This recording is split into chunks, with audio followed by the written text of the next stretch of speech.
오동현 TV, 서울의 소리, 정대택 TV, 인터넷 뉴스 신문고, 법률닷컴 TV 시청자 여러분 반갑습니다. 정치법률시사 대표 방송 정법시대 그 8번째 막을 올립니다.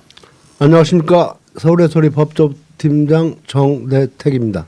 네, 안녕하십니까. 검사를 검사하는 변호사 모임 대표 오동현 변호사입니다. 저는 법률닷컴 대표 추광규입니다. 자, 1부 순서 먼저 이번 주 화제의 판결, 다음 주 화제의 재판입니다. 첫 번째입니다. 검찰이 핵심 증거 숨기자 재판장은 눈 감았다. 서울중앙지방법원 형사 34부 한성진 부장판사는 이재명 대표 공선법 1심에서 중요한 증거와 사실에 관한 판단을 하지 않은 것으로 확인되었습니다. 언론 보도 등을 종합하면 이재명 대표가 2021년 국정감사장에서 국토부로부터 직무유기를 문제 삼겠다는 압박을 받았다는 발언 배경을 입증하는 박근혜 정부 총리실 회의 문건이 확인된 것입니다. 이번에 확인된 문건은 식품연구원 부지 용도 변경 매각건 등이 주요 의제로 다루어진 2014년 3월 12일 청와대 회의 자료 등인데요. 해당 문건 등을 살펴보면 박근혜는 직접 회의를 주재하고 사생 결단하고 밀어붙여야 한다고 발언했습니다. 또 박근혜 정부 국무조정실은 매년 초 중점 추진 사항으로 국정 과정 및 정책 현황 과제 추진 실태를 강조했습니다. 그런데 놀랍게도 검찰은 이 같은 핵심 증거를 압수수색을 통해 가지고 있으면서도 증거 기록에 첨부하지 않았다는 것입니다. 문제는 변호인들이 이 같은 증거를 어렵게 찾아서 제출했음에도 재판장 한성진은 판결문에서 중요하게 다루지 않았습니다. 사실상 의도적으로 회피하고 불리한 증거만 나열해 유죄라고 판단한 것입니다.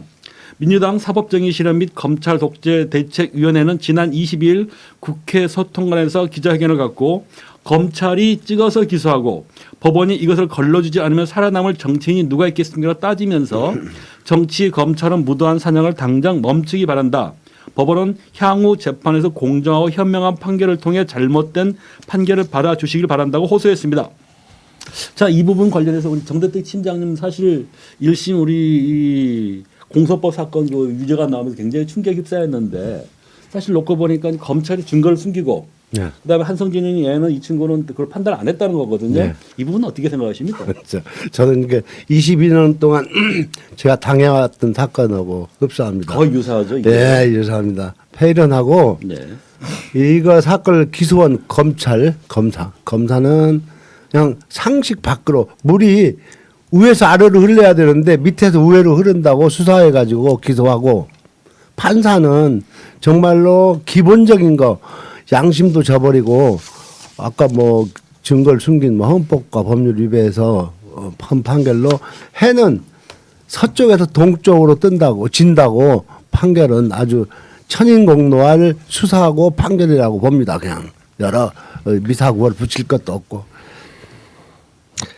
그래서 이제 이게 지금 변호사님 또 말씀하시겠지만 저는 그 재판하면서 되게 내가 억울하다 그러면 무죄를 주장하면서 위헌법률 제청 신청을 했거든요. 이것도 항소심에서 그럴 필요도 있다고 이제 관련 변호인단에서는 뭐 그런 뉴스도 나오더라고요. 예. 그래서 이것은 정말 2심에 가면은 무조건 저는 뒤집힌다고 봅니다. 예. 우리 그러면은 오동현 변호사님은 이번 판결 사실 상당히 충격적이었는데 어떻게 받아들였나 모르겠습니다. 뭐 지난 15일 그 공선법 이재명 대표 공선법 선고 나기 전에 뭐 많이 논평들도 있었고 뭐 어떻게 선고가 될 건지 예측을 하는 그런 내용들도 많았었는데 뭐 저도 그렇지만 대부분이 아마 공선법 같은 경우는 큰 문제 없이 무죄 선고가 될 것이다 이렇게 대부분 좀 이렇게 예상을 했었거든요. 그 공선법 그 공소장 내용 자체가 뭐 김문기와 관련된 그런 부분과 그리고 또 이제 국토부로부터 압박을 받았는지 그 두 가지였는데 실질적으로 유죄를 인정한 내용을 두 가지 다가 문제가 있다고 지금 다들 지금 판단을 하고 있지 않습니까? 뭐 김문기 건 관련해서도 사진을 조작한 걸 가지고 그 사진이 단체 사진을 4명이 찍은 걸로 조작됐다 그런 취지였는데 판사가 오히려 그 이재명 대표의 진술을 그대로 판단한 게 아니라 그런 내용 자체가 일반인이 들었을 때는 골프를 치지 않은 것으로 뭐 들었을 수도 있다. 뭐 그런 식으로 해석을 해가지고 내 허위 사실이다 뭐 이런 식으로 판단을 했었고 또 더 큰 문제가 이 국토부로부터 압박을 받았다는 이런 내용인데 재판부에서는 그 압박이 없었다고 판단을 했잖아요. 압박이 분명히 네, 명백하게 있거든요. 없었다고 해서 예. 이렇게 뭐 그 허위 사실이다 이렇게 얘기를 했지만 이런 명백하게 이런 압박 물론 뭐 협박이라고 얘기를 했지만 그 협박이라는 것 자체가 전에도 누누이 말씀드렸지만 압박으로 볼 수 있는 일반인들이 그런 표현의 그런 차이일 뿐이고 또 지금 이런 박근혜 대통령이 직접 주재했었고 또 국토부가 계속해서 이렇게 뭐 압박해왔던 그런 내용들이 명백하게 있는데도 불구하고 이런 객관적인 증거를 배제하고 그런 사실이 없었다 이렇게 판단한 것 자체는 정말 이건 불법적인 이거는 어떻게 이 판사에 대한 이런 법적 제재를 가야 된다고 봅니다. 저는 이거는 명백하게 우리 형사소송법에서 형사 사건에 있어서 유죄 선고를 하기 위해서는 검찰 측에서 엄격하게 증명을 객관적인 증거를 가지고 엄격하게 그 범죄 사실을 증명을 해야 되는데 이 증거만 보더라도 이 검찰 측에서 이렇게 공소 제기를 한 부분에 대해서 명백하게 사실이 아니라는 것을 입증할 수 있는 증거가 나온 거잖아요. 이런 증거가 나왔음에도 불구하고 이런 증거를 고의로 배척한 거잖아요. 아예 그냥 배제시켜 버린 거잖아요. 그러면서 이 그런 객관적인 증거를 무시하고 이런 판단을 했다는 것 자체가 상당히 이거는 좀 불법적인 요소가 있다고 봅니다. 이거는 네. 그러니까 지금 당시에 이제 성남시 그 공무원들 있지 않습니까? 당시 얘기를 들어보면은 압박이 어마어마했다 하더라고요.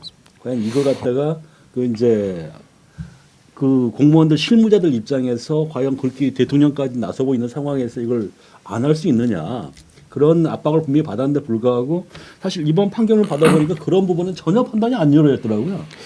뭐 협박이라는 것 같다면 강조를 하면서 이게 무슨 협박이냐 압박이지. 근데 압박이랑 협박은 같은 거 아닌가요? 그러니까 저희가 그때도 강조했지만 협박이나 압박이나 이런 거는 주관적인 부분인 거잖아요. 이거는 개인적인 느끼는 감정에 따라 가지고 차이가 있는 부분인 거고 그렇다고 하면 이거는 사실에 대한 게 아닌데 이거를 뭐 허위 사실이라고 한 것 자체도 문제가 있지만 만약에 뭐 재판부 측 우리가 좀 양보를 해서 이걸 사실에 대한 진술이라고 하더라도 이 사실에 대한 이게 사실이라는 부분 이러한 내용들이 사실이라는 부분들에 대한 객관적인 증거가 명백하게 나와 있고 또 그 부분에 대한 진술들도 여러 명의 진술들이 있었는데도 불구하고 그런 부분들을 고의로 이거는 배제시킨 거거든요. 이거는 어떻게 보면은 검찰에서 짜깁기 기소를 하고 조작 기소를 한 거를 재판부에서 그대로 받아가지고 그냥 뭐 판결문 또 이렇게 검찰 입맛에 맞게 판결한 거라고 밖에 볼 수가 없잖아요. 이게 그런데다가 또 선고형도 뭐 일반 벌금이 아니라 뭐 1년 징역 1년에 집행유예 2년이라는 말도 안 되는 이렇게 판결을 한 부분이기 때문에 이거는 정치 검찰과 이 정치 검찰의 그 기소 내용을 그대로 받아 쓴 이게 또 정치 판사 정치 사법부의 어떤 합작이라고 보입니다. 네, 이 부분은. 그 형사재판에서 유무죄를 다투는 재판인데도 그 이런 경우 검사 공소장을 그대로 카피해가지고 법조문만 붙여서 판결문을 쓰는 그 판사들이 있거든요. 이런 그것 같아요. 그러니까 피고인에게 유리한 증거는 전부 버려버리고 그냥 애매한 입증되지도 않는 애매한 증거만 붙여가지고 유죄를 판단하는 것은 이게 정말로 중세기에 그 판결 잘못한 판사 뭐 깝지를 벗기듯이 그 지금 뭡니까 그 저 법 왜곡죄 이게 법 왜곡죄에 해당되는 거 아니에요 이런 것들이? 맞습니다. 네, 네. 법 왜곡죄를 빨리 저기 제정해서 이런 판사들을 엄하게 엄단해야 이런 판결이 없다고 보면서 정말로 기본 아까 변호사님 말씀대로 기본적인 거 형사 사건에서 검사는 피고인의 유죄를 합리적인 의심이 없을 정도로 증거를 제시하면서 입증해야 되고 그러지 않을 경우에는 피고인의 진술이 왔다 갔다 좀 하더라도 그렇죠. 네, 피고인의 맞습니다. 이익에 부합한 판결을 해야 된다. 이게 기본 아니에요? 맞습니다. 네, 네. 그런데 뭐 이 건 같은 경우에는 뭐 피고인 진술이 왔다 갔다 한 것도 아니었고 일관되게 진술을 해왔었던 부분인 거고 그리고 그 일관된 진술에 부합하는 객관적인 증거들이 그러니까 검찰의 공소 사실을 배제할 만한 배척할 만한 객관적인 증거들이 있었는데도 불구하고 그 부분을 고의로 배제하고 이렇게 증거를 채택하지 않고 판단을 하지 않았기 때문에 이건 명백한 이거는 불법적인 네, 그런 판단으로 위법한 판단결로 보입니다. 네. 협박이라는 것도 그래요. 만 3살, 4살 먹어 내가 너 죽여하고 뭐 돌을 던진다고 하면 그 협박 느낄 수 없잖아요. 그런데 나보다 큰 사람이 뭐 맨손으로 주먹을 쥐고 한 방에 날려버릴 수 있으면 의포심을 느낄 수밖에 없는 거예요. 협박이라는 것이 아까 정말로 의포심을 느끼냐 안 느꼈냐, 불안함감을 느꼈냐 안 느꼈냐 이건데, 그러면 저 대통령실에서 뭐 박근혜 또 건교부에서 그런 지시가 오면은 그 사족을 안 달더라도 다음에 우리 하급 관청인 지방자치단체 뭐 빌리기 없을까 하고 느끼는 거 아니에요. 그게 바로 협박인 것이죠. 의포심이죠. 뭐. 네. 그래서입니다. 정법 시대의 한 줄 논평입니다.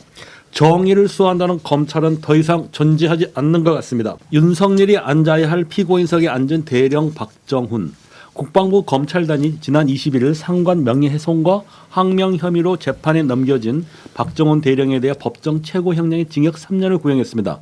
선고는 2025년 1월 9일 10시입니다. 군 검찰은 피고인이 군 전체의 기강에 악영향을 끼쳤으므로 엄벌해야 한다며 박정훈 대령을 감옥에 가둬야 한다는 주장을 펼쳤습니다.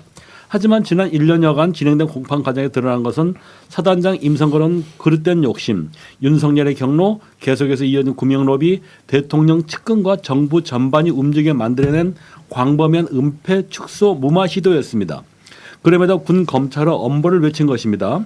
법률가의 양심과 염치를 권력에 팔아넘긴 자들이 읊은 궤변일 뿐입니다. 이재년은 1년이라는 긴 시간을 무보직 상태로 해병대 사령부 한켠의 빈방에서 인내해 버텨온 박정훈 대령의 용기와 양심을 국민이 지켜줄 때입니다. 한편 군 인권센터는 25년 1월 9일 선고를 앞두고 1월 3일까지 박정훈 대령 무죄 탄원 서명 운동에 돌입했습니다. 국민의힘으로 최상병 사망 사건의 진실을 감옥에 가두려는 윤석열 정권의 반격을 가해야 할 것입니다. 우리 또 정대택 팀장님, 우리 또 이 박정훈 대령 사건에서 하실 말씀이 많으실 것 같습니다. 네, 정말로 박정훈 대령 사건을 보면은 정말 내 일이다. 나보다 더 고통을 겪고 있다. 이런 게 눈물이 날 정도로 애절하고요. 저는 모든 건 다 신문에 나고 뭐 그 언론에서 보도했지만 박정훈 대령을 보면서요. 1950년대 그 이승만 독재 정권에서 그 부역한 게 1번이 김창룡입니다. 그렇죠. 만주군 그 출신으로 그 당시 방첩대장을 해요. 그러니까 요거 최근에 안기부 국정원과 기무사를 합쳐놓은 그걸 하고, 그다음에 원용덕이라고 있어요. 원용덕은 헌병대장, 헌병사령관을 해요.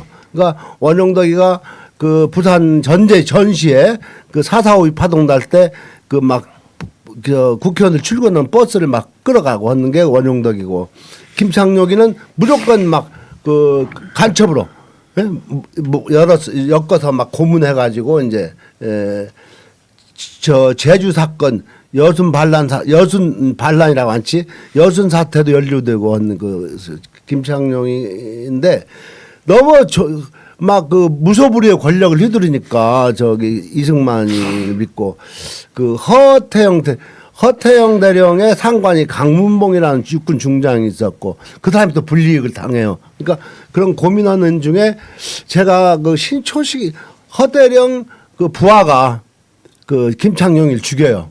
1956년도 이 추울 때 그 어느 기록에 보면 그런데 그러니까 이제 허대령이 이제 주범으로 의심을 받고 이제 구속이 되고 결국은 사형 당할 적에 정말 초연하게 부하들을 생각하면서 대한민국 만세를 부르면서 이제 형장의 이슬로 사라졌거든요. 그 허대령도 뒤에 또 다른 사람이 있었다는 얘기가 있었잖아요.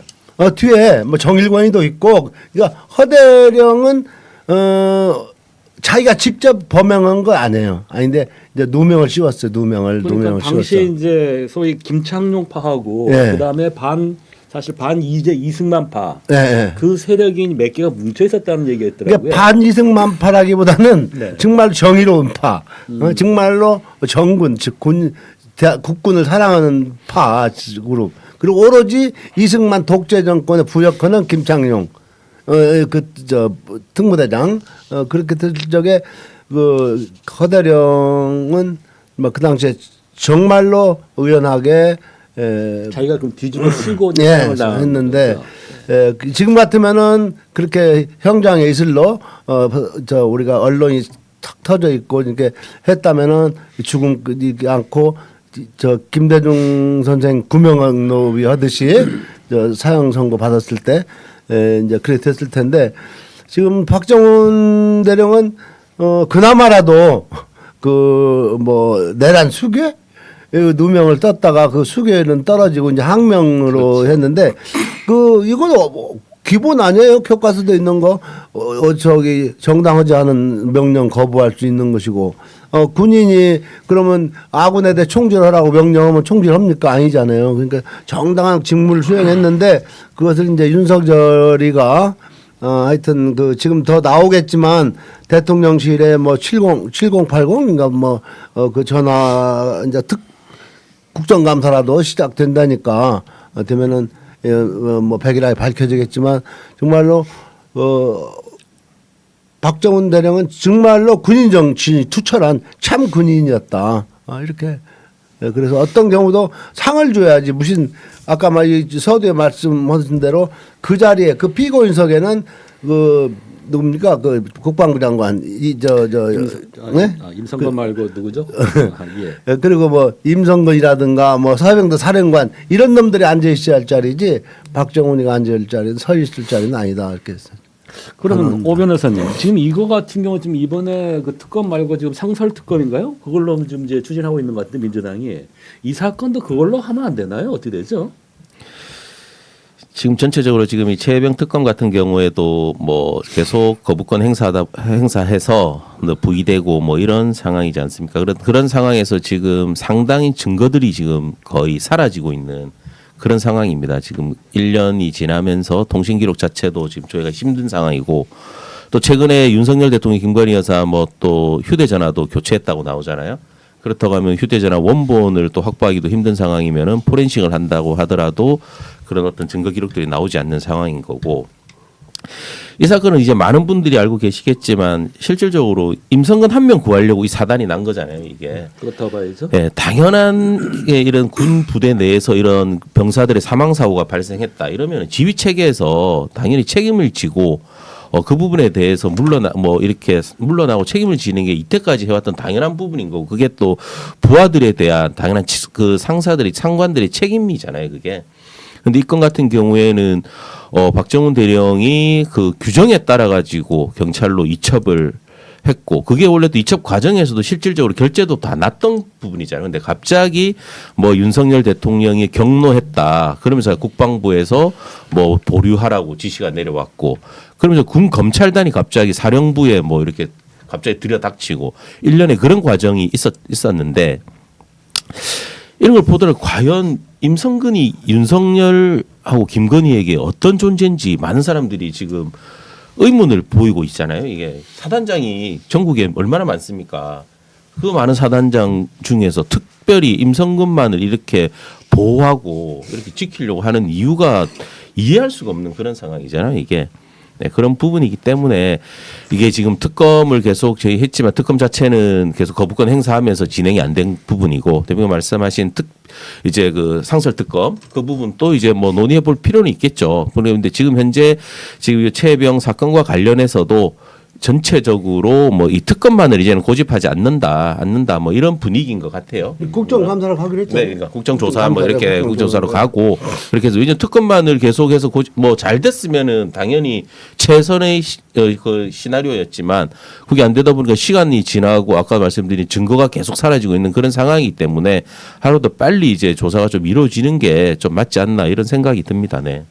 뭐 이것은 삼척동자도 아무리 기록이 없어지고 증거가 없어진다 하더라도 사망 원인 책임자는 누구냐 임성근이 나타나 있잖아요.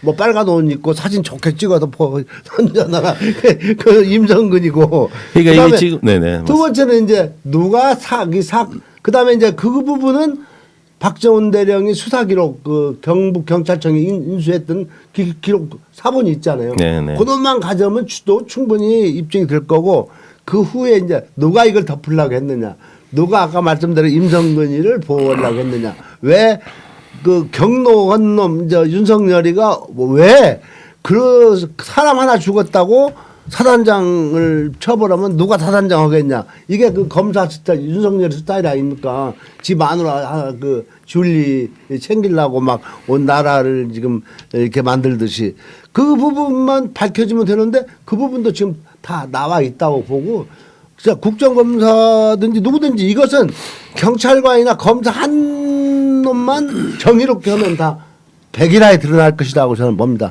한명 가지고는 안 될까? 조직적으로 방해하고. 그러니까 있는데. 이게 지금 뭐 다들 아시겠지만 이게 그 임성근 측 주장은 본인은 지시한 바가 없다는 거잖아요. 본인은 뭐 지도는 했지만 지시한 바가 없다. 그렇기 때문에 자기는 책임이 없다. 뭐 이런 내용인데 뭐 그 임성근이 그 부하들하고 주고받은 문자 메시지 뭐 공부 활동이 열심히 잘 이루어지고 있구나. 뭐 바둑판식으로 뭐 이렇게 수색하라. 뭐 이런 그게 구체적인 지시잖아요. 그럼요. 그게 지시가 아니면 도대체 뭐가 지시인지도 의문이고 또 이 건 같은 경우는 처음에는 또 그 추세인 게 집단 항명으로 또 이렇게 검찰에서 수사를 했었어요. 예.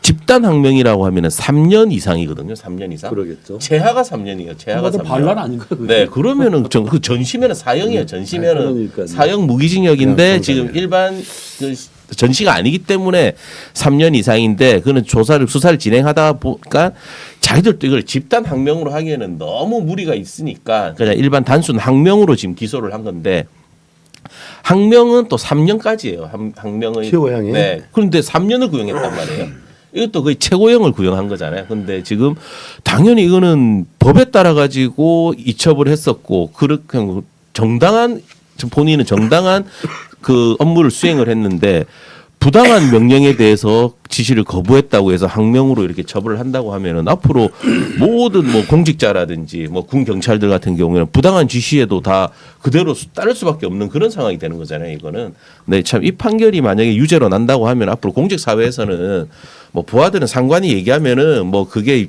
정당한지 뭐 불법인지 따지지 말고 무조건 그냥 이해할 수밖에 없다고 봅니다. 네. 군대 영어로 까라면 까. 네, 그냥 까는 거고 그냥. 네. 이거 사람 한 놈이 참 윤석열이 하나가 네. 군대도 안 갔다 온 놈이 부동시 예? 짝눈이라고 하고 군대도 안 갔다 온 놈이 국군 통수권자가 돼서 그랬으면은 그렇더라도 배우고 밑에 사람들 전문가 데려다 듣고 그래서 국가를 운영하려고 국군을 통솔하려고 해야 되는데 그냥 지 기분대로 맞습니다. 예, 그 기분대로 그 하여튼 그러니까 당시에 이제 그 윤석열 이 양반 그 군 면제 받은 거 보면 참 신기하거든요. 저희 딸 또래입니다. 제가 63년생이니까 그 윤석열 이 양반이 군 면제 당할 때 있잖아요. 제가 군대 갈 때인데 그때 그 병무청 이제 아버님 친구분이 계셨어요. 그래가지고 당시에 돈으로 한 500만 원인가? 그러니까 우리 월급의 한 5배. 그러면은 이제 현역을 이제 빼주는 그 당시 6방 있고 그다음에 14방이 있었고 그리고 이제 방이라는 게 6개월 방이 14개월 방이 그다음에 이제 아예 이제 군대 면제 뭐 이렇게 됐는데 그러니까 당시에 한 500만 원이면 갖다 주면 군대 면제 당하거든요. 당시에 그 사법고시도 보는 거 아주 나쁜 사람들 보는 게 뭐냐면은 돈 써가지고 이제 군대 빠지면서 그러면 사실을 보거든요. 사실 자기 해가지고 3년 일찍 합격하면은 그만큼 돈 번다 이거예요. 사실 지금 냉정히 봤을 때 지금 사실 세대들 그 70년대 후반부터 80년대 이 사이에 있지 않습니까? 그 검사, 변사, 그 변호사 시험 사법 시험 합격한 친구들 조사해 보면은 군대 안 가네. 상당수가 군대 안 갔던 친구 상당수가 돈 내고 이거 빠진 겁니다.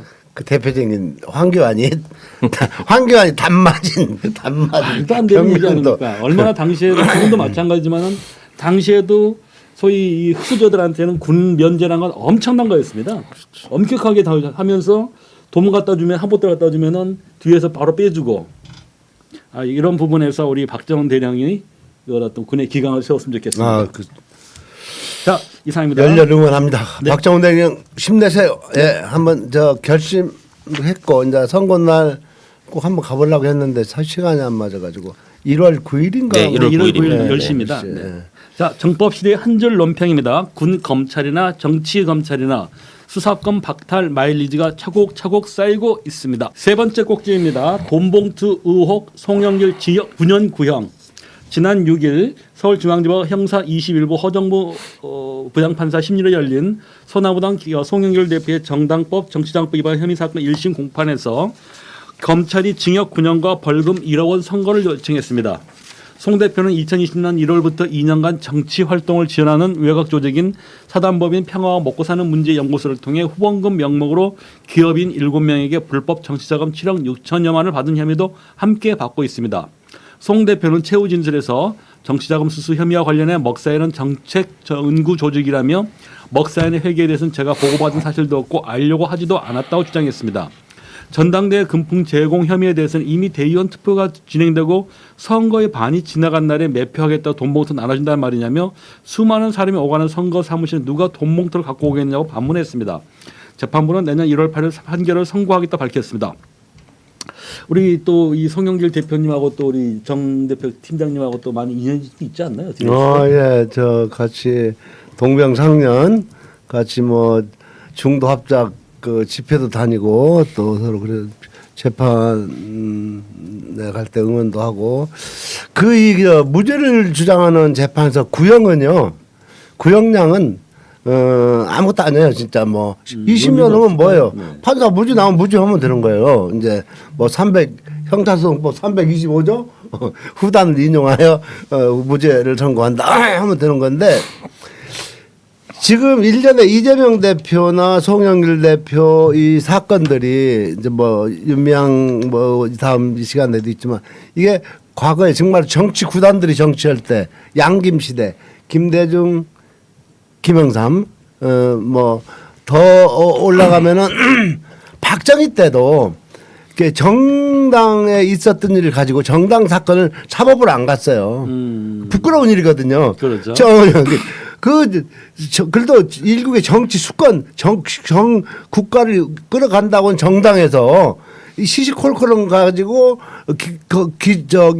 고소해가지고 거기 젊은 애들한테 가서 진술하고 수사받고 재판에 넘어가고 이런 것이 없었어요. 거의 없었어요. 또 그런 일이 있다 하더라도 선거 다 끝나면 승자 입장에서 전부 취하한다. 그러면 전부 다 덮어지고 했던 사건인데 송영길 대표 사건이야말로 참 뭐라고 살찐성 자기는 민주당을 위해서 민주주의를 위해서 다 버렸잖아요.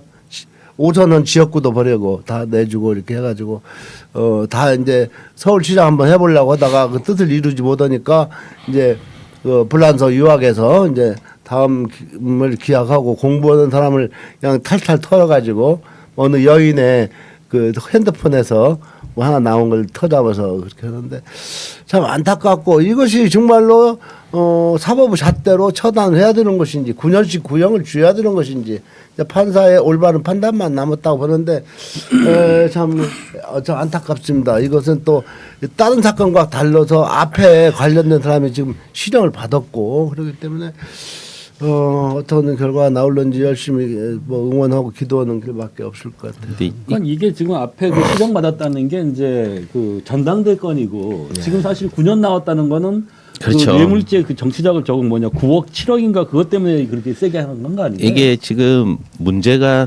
심각한 문제가 있는데 이 부분에 대해서 지금 제대로 좀 언론이나 이쪽에서 말씀을 안 하시는 것 같아요. 이 건 관련해서 송영길 전 대표가 구속영장 청구되고 했을 때 저희 검사 이름으로 기자회견도 했었고 그리고 송영길 대표님하고 저하고 둘이서 유튜브에서 이 문제점에 대해서 이렇게 유튜브 했었습니다. 유튜브 방송도 했었습니다. 이게 큰 문제인 게 일단 별건 수사예요. 별건 수사. 이게 지금 대표님 말씀하신 것처럼 원래 처음에 시작했던 거는 이정근 전 그 위원장의 그 음성 파일들. 폰에서 나온 음성 파일들을 가지고 이제 그 전당대회 때 금품 수수 관련된 전당법 위반으로 시작했던 사건이거든요. 그래서 전당법 위반으로 해서 송영길 전 대표의 자택과 뭐 그 먹고 사는 문제 연구소 사무실 그리고 계좌까지 다 압수수색을 했었어요. 여수까지 가서. 네, 압수수색을 다 했는데 실질적으로 관련자들의 진술이나 이런 것도 다 확보가 됐었고 관련자들에 대한 조사도 진행이 되고 했는데 막상 송영길 전 대표에 대한 그런 객관적인 뭐 송영길 전 대표 관여했다든지 알고 했었다든지 그런 객관적인 증거가 없었던 거예요. 그러다 보니까 송영길 전 대표를 소환하지도 않았고 그렇게 뭐 제대로 수사도 진행하지 않다가 이제 별건으로 먹사연 계좌를 추적하다 보니 계좌를 이렇게 압수수색해서 검토를 하다 보니까 뭔가 이렇게 금원이 주고받은 내역이 나왔다. 그걸 가지고 이제 수사를 갑자기 정치자금법, 정자법 위반으로 돌려버린 거거든요. 이거는 명백한 우리 형사소송법 198조 사항에 별건 수사는 금지하게 되어 있어요. 우리 형사 198조 사항은 수사기관은 수사적인 사건의 범죄 혐의를 밝히기 위한 목적으로 합리적 근거 없이 별개의 사건을 부당하게 수사해서는 안 되고 다른 사건의 수사를 통해서 확보된 증거 또는 자료를 내세워서 관련 없는 사건에 대한 자백이나 진술 강요해서도 안 된다라고 명백하게 규정하고 있는데 이게 전형적인 별건 수사거든요. 이게 정당법 위반 사건에 의해 가지고 압수수색 해가지고 거기서 나온 자료를 가지고 지금 갑자기 정치자금법 위반으로 돌린 부분인 거고 이런 부분들에 대해서 문제점을 계속해서 좀 저희가 좀 강조를 해야 될 거. 이게 지금 비단 그 송영길 대표에 한해서 그 아니거든요. 이재명 대표도 마찬가지로 별건 수사였지. 이화영 부지사, 뭐 정진상 실장, 김용건 전부 다 지금 이게 다 별건 수사. 한마디로 이게 이런 식으로 검찰에서 수사한다고 하면은 정말 사소한 범죄 사실 하나 가지고 압수수색 해가지고 계좌 까고 뭐 통화 내역 까고 하면은 그걸 가지고 무궁무진한 범죄를 만들 수가 있거든요. 제가 한마디 할까 입에 대면 네네네. 내가 얘들 지금 윤석열 검찰이 수사하는 스타일은 그 경범죄 고성방가죄가 있어요. 예? 그러니까 애가 막 태어나면 울지 않아. 응하고 그럼 애도 갖다 너 왜 울어 고성방가죄로 기소한 애들이야.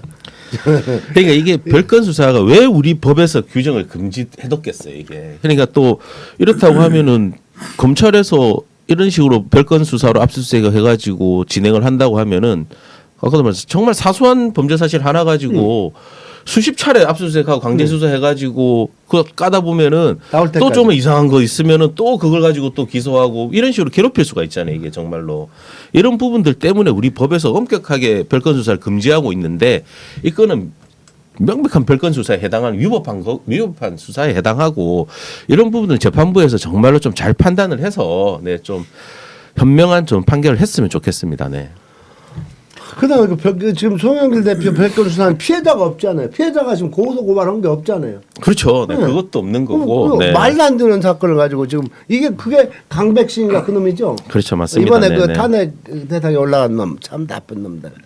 그럼 그런 어떤 별건 수사하는 거에 대해서 책임을 물을 수 있는 방법은 없나요? 죄송 이런 부분들에 대해서는 법에서는 규정하고 법에서는 금지하고 있는 부분이고 하기 때문에 뭐 직권남용 이런 식으로 저희도 뭐 고발을 하든지 그렇게 해야죠. 네. 법적으로 책임을 묻고 또 이런 부분들 때문에 지금 그 검사 탄핵도 계속 추진하고 있는 부분인 거고 이런 불법적인 수사를 하고 있기 때문에 이런 불법적인 수사 관행을 막아야 되기 때문에 그런 부분들이 필요한 것 같습니다. 네. 관련해서 보게 되면은 이제 그 형사 고발이나 고소가 중요한 게 아니고 실질적으로 이제 타격을 줄 수 있는 민사는 생각 안 하시나요? 이런 부분에서 어떤 국민들이 어떤 뭐 한마디로 스트레스 받았다. 송영길 그 아무것도 아닌데 해가지고 우리가 걱정했기 때문에 그런 선거에 그 고소인 민사 소송단을 제기를 막 구성을 해가지고 민사로 제기를 하는 거죠. 개인들 상대로. 그러니까 뭐 집단소송? 네. 아무래도 집단소송. 뭐 민사로 하기에는 네. 피해 당사자여야 되잖아요. 그러니까 뭐 송영길 전 대표가 그렇게 뭐 네 그렇게 그러면 할 수 그 뭐 대표 하는 방법도 네. 아들한테 뭐 이문을 받아서 그러니까 뭐 그런 부분들은 공익 네. 소송을 제기해서 강백신 뭐 당시 그 책임 있는 수사 검사 털고 턴 친구들 그 개인을 상대로 하게 되면 개인이 어째 변호사 비용 내야 되기 그렇죠. 때문에 네, 타격이 네. 크거든요. 회사하면서 지가 또 물어야 될 거 아니겠습니까? 근데 당시 뭐 고발해봤자 공수처 넘겨봤자 형식적으로 하고 넘겨버리고 검찰은 한기로 흘려버리고 아마 민사소송 같은 경우에는 이런 건을 민사소송하면은 아마 법원에서 묵혀둘 거예요. 검찰 뭐 이런 형사 결과 나올 때까지 묵혀두는 경우가 많고 또 뭐 물론 뭐 괴롭히고 우리도 뭐 법적으로 대응하기 위한 방법 중에 하나일 수는 있죠. 그렇지만 이 부분들은 그 실질적으로 민사소송의 손해배상 청구를나 위자료 청구를 하기 위해서는 실질적으로 그 관련자가 당사자가 해야 되기 때문에 뭐 형사 사건이야 저희가 고발을 제3자가 고발을 직접 할 수도 있지만 이제 민사소송 같은 경우는 당사자가 직접 해야 되는 부분이기 때문에 그런 부분들은 뭐 송영길 전 대표가 의지가 있다고 하면은 할 수도 있는 부분인 거죠. 그 부분은. 네. 그러니까 이제 사실 검사가 기소하게 되면 한마디로 일가가 패망 방방 그 한마디로 이제 전 재산을 털어서 방어를 해야 되는 거 아니겠습니까? 근데 검사는 그게 아니지 않습니까? 자, 그렇다면 검사를 갖다 책임지게 하기 위해서는 어떤 민사를 적극적으로 한번 해볼 필요가 있지 않겠는가. 예를 들어 가지고 지난 1월 달에 이제 한참 얼마 전에 문제가 됐던 게 통신 그 조회 아니겠습니까? 4월, 6월 달인가? 몇 월 달이잖아요. 애들이 이제 이재명 대표 관련해서 수사를 하다가 이제 전체 언론인들 털었지 않습니까? 제 것도 3번을 털었더라고요. 나도 털었어요. 네. 자, 그럼 이게 직접 좀 피해지 않습니까? 별건에 별건을 수사하다가 뭐 몇천 명을 갖다가 지금 그 통신 조회를 한 거 아니겠습니까? 그런 부분에서 어떤 그 피해, 그런 직접 피해를 입고 스트레스 받았으니까 그걸 모집해가지고 민사 소송을 제기하는 거죠. 수사했던 친구. 반부패의 일부더라고요. 그런 거 한번 연구 좀 부탁드리겠습니다. 네. 이런 일이 없겠려면 정말 법 왜곡죄가 빨리 신설돼 가지고 법 왜곡죄로 처단하고 이제 아까 최 대표님 말씀하신 이제 민사는 이제 민사소송 민법 750조 네, 불법 행위에 의한 손해배상인데 뭐 걸면 되는 거예요. 소송은 이제 판사가 뭐 소의 이익이 있냐 없냐 따지고 이제 각하할 거냐 진행할 거냐인데 왜 보시오 뭐. 가족들만 하나 들어가면 될 거 아니에요. 네. 성영기 대표 예를 들어서 이건 같은 경우도 아니라도 소장을 어떻게 쓰느냐 청구 취지에 따라 다르니까 대표가 가족이 들어가도 좋고 뭐 그 단체 지 후원 회원이 들어가도 좋고 뭐 할 수 있는 거니까 손은 뭐 이런 건 한번 선거 저기 변호사 사무실에서 직접 한번 그 공익선거단 소송단 있지 않습니까? 송 대표 또 지지하는 사람들 많거든요. 그러면은 그러면 너네 뭐 혹시 조사받은 게 있으면 얘기해라. 가담해 들어와라. 해가지고 뭐 한 1인당 한 5만 원씩 몇만 원씩 모아가지고 소송 제기하면 재밌을 것 같은데. 그렇죠. 인지대만 있으면 뭐. 그다음에 예, 이제 재판 그 분할해서 이제 뭐 100억이면 이제 소송비 부담이 있으니까 분할한다 해가지고 뭐 한 1억만 근데 해가지고. 이런 사건들은 굳이 뭐 금액이 얼마 받는지보다는 상징적인 의미가 있으니까 위자료 한 10,000원만 청구해야 됩니다. 네. 그렇죠, 그렇죠. 이거는 네네. 불법이 있었느냐 없었느냐 법원 네. 판단받는 게 중요하니까 네네. 굳이 뭐 인지대 많이 내가면서 소송 네. 뭐 속가 많이 할 필요 네. 없이 상징적으로 뭐 위자료 10,000원 청구하든지 10만 원 청구해서 이거는 법원에서 다투는 거죠. 이거는 그냥 너희가 이런 불법적인 수사를 해서 불법적인 방법으로 기소했다. 그게 의미가 있는 부분인데 그런 방법도 네 뭐 좋은 것 같습니다. 네. 그렇게 해서 확장하면 또 네네네. 확장해도 네. 되고. 우리 네. 송영길 대표 그 후배가 저 한의거든요. 저기 광주 대동고등학교 이 친구한테 한번 하라고 해드리겠습니다. 자, 이상입니다. 정법 시대 한 줄 논평입니다. 선거 사무실에 돈 봉투 갖고 온다고 검찰의 억지가 참으로 기가 막힙니다. 이번 코너는 화제의 재판과 판결을 가지고 심층 분석을 하는데요. 지난 25일 선고가 이루어진 이재명 대표 위증 교사 사건을 짚어보도록 하겠습니다. 우리 정대택 팀장님 이 사건에 대한 설명을 좀 부탁드립니다. 이 사건의 뿌리는 22년이나 되는데요. 2002년 KBS 추적 60분에서 그렇죠. 백궁 정자지구 용도 변경 및 파크뷰 특혜 분양 사건 기획 취재를 하는 과정에서 담당 PD였던 최철호 PD가 취재를 위해 당시 성남시장인 김병량 작고했어요. 그 당시 김병량 시장은 그걸 인터뷰하려 했지만 거부되자 검사를 사칭해서 대화를 하고 녹취한 사건이었습니다. 녹음 상태가 좋지 않아 단신으로 보도가 되었으나 당시 특혜 분양에 대한 소송을 건 시민단체의 변호를 맡고 있던 이재명 변호사가 기자회견하면서 녹취 파일을 공개하면서 법적인 시비가 시작되었습니다. 이와 관련 2004년 12월경 이재명 당시 변호사는 검사를 사칭했다는 혐의로 기소돼서 150만 원 벌금이 확정되었었습니다. 이후 2018년 5월 경기도지사 후보 방송토론회에서 이재명 후보가 검사 사칭 사건에 대해 누명을 썼다고 발언하면서 다시 한번 불이 붙었습니다. 검찰은 이 같은 이재명 당시 후보의 발언에 대해 허위사실 공표했다면서 재판에 넘긴 것입니다. 그러니까 기소를 한 거죠. 억지로. 이때 김병량 전 성남시장의 수행비서 출신인 김진성 씨가 2019년 2월 법정에서 출석해 증언한 바 있습니다. 결국 2020년 7월 검사 사칭 관련 발언은 대법원에서 무죄가 확정되었습니다. 문제는 검찰이 김진성 씨가 법정 증인 출석에 앞서 이재명 도지사가 전화를 해서 거짓 증언을 요구했다면서 재판에 또다시 넘기면서 이번 사건이 시작된 것입니다. 서울중앙지검이 2023년 10월 16일 이재명 대표를 위중교사 혐의로 전 성남시장 수행비서 김진성을 위중죄로 각각 불구속 기소한 것이 이 사건입니다. 그러니까 그 22년 전 검사 사칭을 했다는 혐의로 벌금 150만 원을 받은 게 누명을 썼다면서 억울함 호소하자 네. 허위사실 공표하면 재판에 넘겨졌다가 이 사건은 대법원에서 무죄가 됐는데 네. 또다시 위증교사로 재판에 넘긴 것은 그 재판 과정에서 그 김진성 씨한테 혹시 뭐 거짓 증언하라고 시켜서 무죄를 받은 건 아닌가요? 어떻게 되죠? 그게 아니고요. 김진성 씨 증언에 힘입어 무죄가 난 것이 아니고 위증 교사가 아니었고 대법원은 당시 이재명 대표의 발언이 허위가 아닌 의견 표명이라고 판단하여 허위사실 공표죄 혐의가 무죄가 판결났던 것이고요. 그 오미라사님 이제 이 국민의힘 등에서는 위증교사 네. 사건에서 그 위증을 한 사람은 유죄 그리고 위증을 교사한 사람 무죄라면 이제 그 문제점을 지적하고 있더라고요. 네네네. 그러면 이 부분 좀 설명을 부탁을 드려야 될 것 같은데요.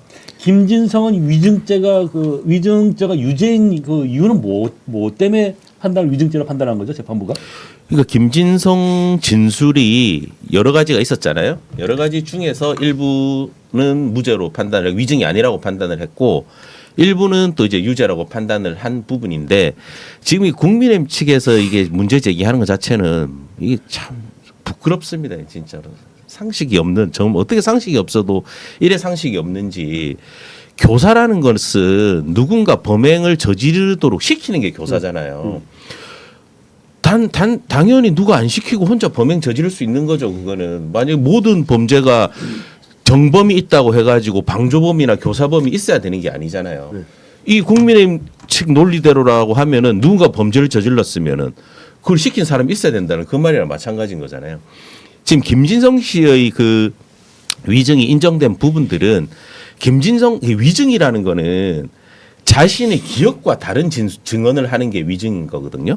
그러니까 사실 김진성 씨는 이런 지금 유죄가 인정된 부분들에 대해서는 본인의 기억과 다른 증언을 했기 때문에 위증이 인정된 부분인 거고 위증 교사가 성립하기 위해서는 그렇게 기억과 다른 증언을 하는 걸 시켰어야 된다는 그런 건데 위증이 있었다고 해서 그 위증을 전부 다 이재명 대표가 다 시켰다. 이거는 논리적으로 전혀 연관이 없는 부분인 거잖아요.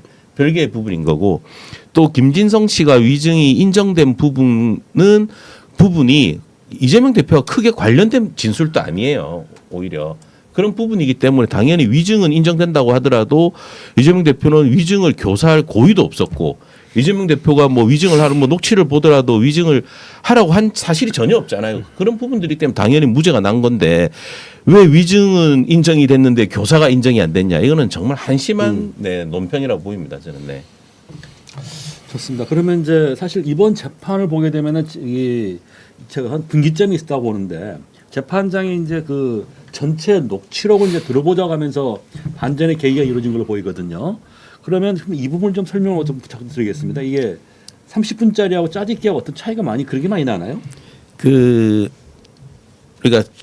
처음에 사건 이재명 대표의 공선법 위반 관련해서 한성진 판사가 객관적인 증거 자료를 누락하고 제대로 판단 안 했다는 부분을 잠깐 언급을 했었잖아요. 네.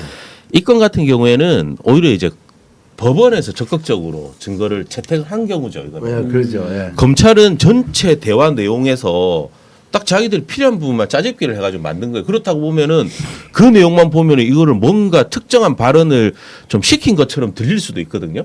근데 이 대화라는 것 자체는 전후 맥락을 다 봐야 되는 거잖아요, 이게.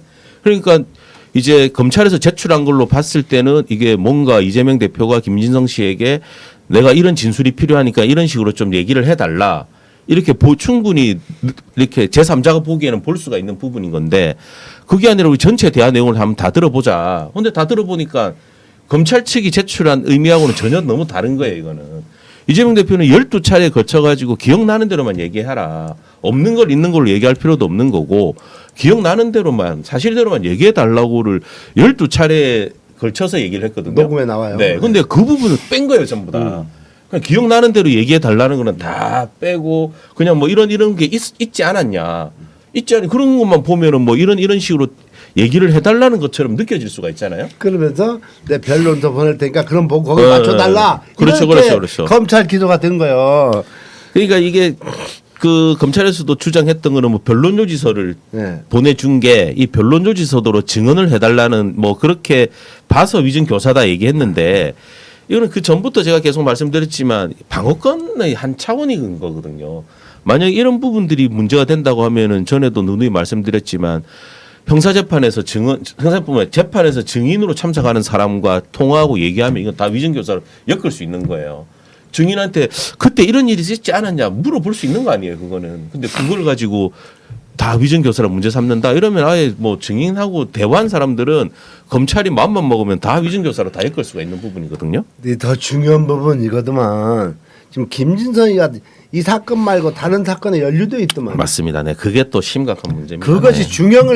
중형을 받을 수 있는 죄명이더만요. 맞습니다. 네. 그걸 전부 홀딩을 시켜놓고 엮은 거예요 이게. 검찰과 딜을 했다는 거 아니에요? 딜한 거야. 뭐 그렇게 네. 보이는 그러니까 김진성은 또 자기가 위증을 했다고 얘기했잖아요. 예. 자백을 했죠. 네, 자백을 했잖아요. 근데 당연히 자기가 위증했다고 자백했으니까 법원에서는 위증으로 인정한 거고. 그런데 본인이 위증했다고 하더라도 이재명 대표 나는 교사한 적이 없다. 위증을 시킨 적이 없다는 거고. 그런 부분인데 지금 우리 대표님 말씀하신 것처럼 문제가 큰 게 이게 김진성 씨가 지금 별건으로 또 다른 건으로 지금 이게 위증하고는 비교도 안 되는 뭐 사기부터 해서 뭐 특경부터 해서 이런 부분들로 지금 수사를 받고 있는 상황이기 때문에 어떻게 보면 이 부분도 검찰이 원하는 그런 진술을 좀 하지 않았나 충분히 의심이 들 수 있는 그런 상황인 것 같습니다. 네. 의심뿐 아니라 지금 네. 같은 사건으로 한 사람은 지금 5년인가 징역을 받고 허용이 확정될 정도인데 그 사건을 기소를 안고 있어요. 그러니까요, 네. 이런 것이 유식헌 폴리바겐인지 뭔지는 모르겠지만 이건 완전히 인간 이재명을 악의 누명을 씌우기 위해서 조작질한 공소장이다. 그런데 그 김진성이 뭐 혐의가 지금 백현동 관련된 74억 알선 수재 그리고 도감청 관련 알선 수재 골프장 납품 관련 사기 뭐 쭉 이런 게 있는데 지금 사기는 경찰이 송치했는데 검찰이 무혐의 해줬고 이제 더 큰 이제 그 74억 관련된 부분들은 아직까지 진행이 안 되고 있으니까 뭐 검찰에서는 만약에 네가 원하는 대로 얘기 안 하면 이것도 바로 기소해 버리겠다. 충분히 이렇게 얘기할 수도 있을 거 아니에요, 이거는. 넌 평생 징역 살아야 된다. 야, 이게 정말 검사놈들의 악랄한 짓거리.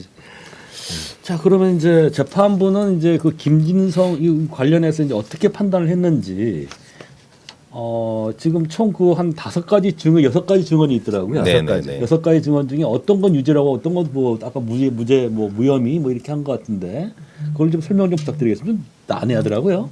섞어놓고 보니까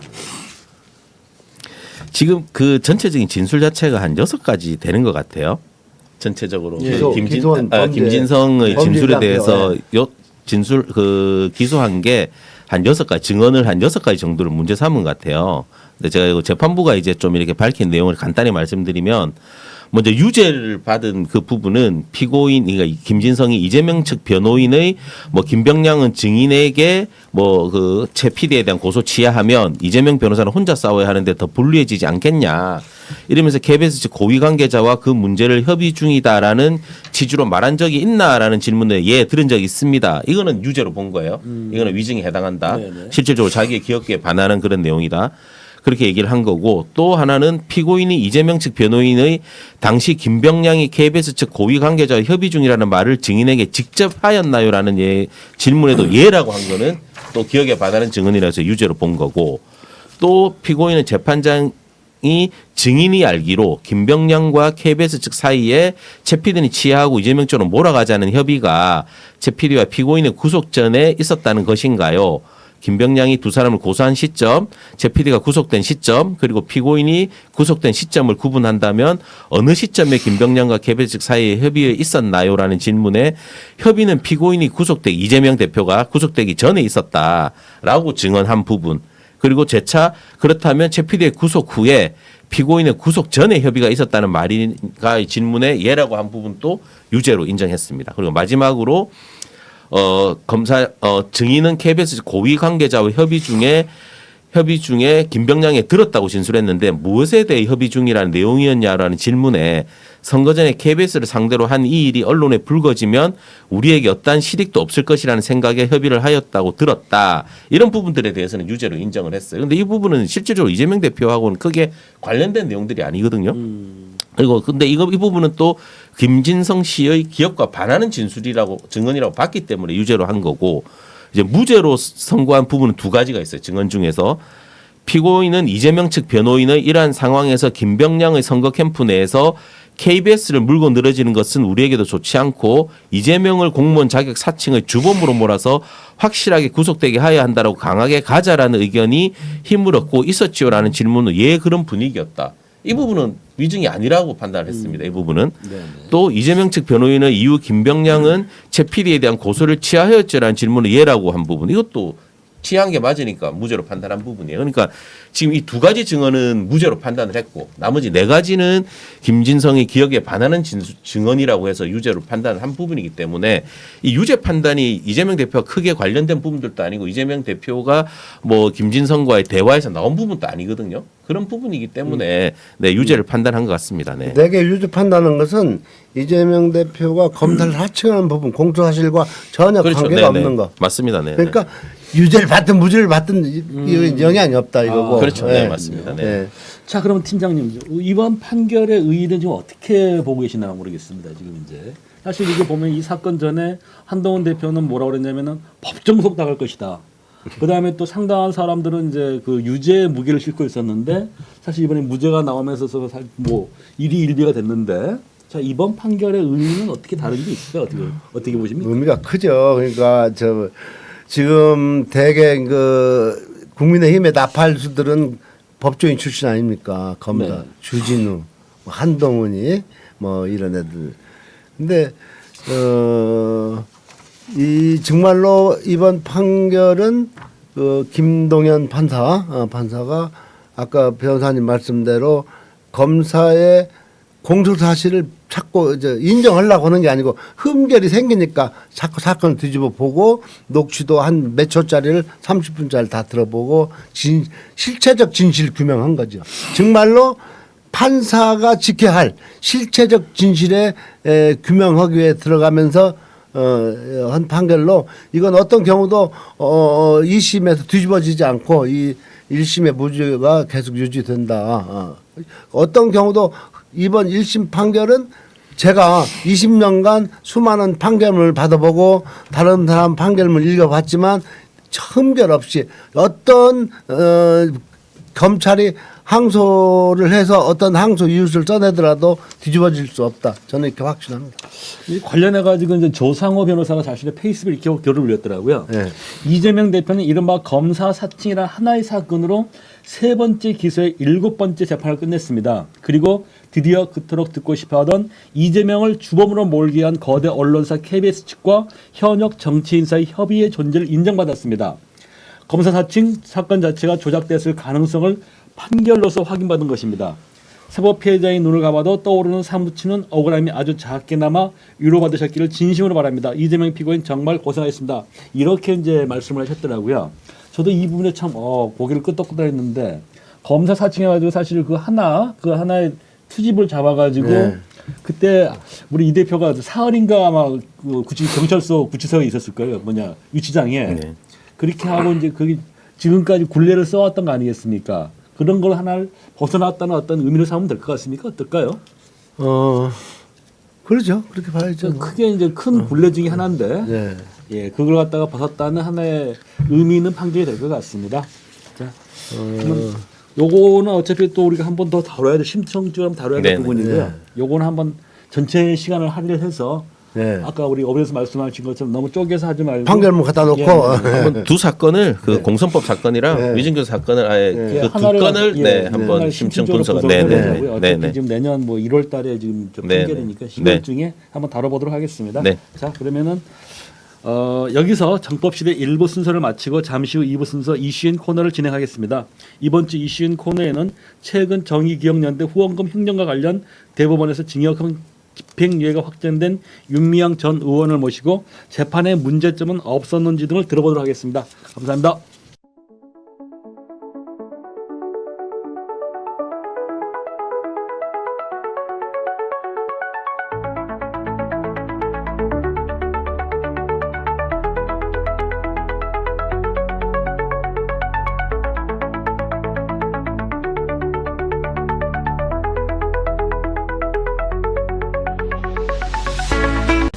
12가지 잡고기 골고루 한 팩에 한 끼 한 팩, 12가지 잡고기 한 팩에 마당새 잡곡. 저칼로리 건강식 혼합 12곡, 지리산 알밤 밤 혼합 12곡,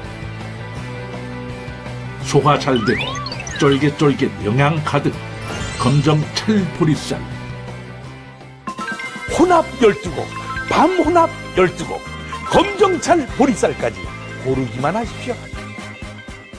우리 땅 우리 농부가 직접 지은 100% 국산 잡곡 12가지 잡곡을 골라서 한 팩에 담은 마당쇠 잡곡. 100% 국내쌀 12가지 잡곡을 한 팩에 완전 밀봉해서 벌레 걱정 없고 눈무 가지도 않고, 그래서 맛있을 수밖에 없습니다. 12가지 잡곡을 골라서 한 팩에 담은 마당쇠 잡곡.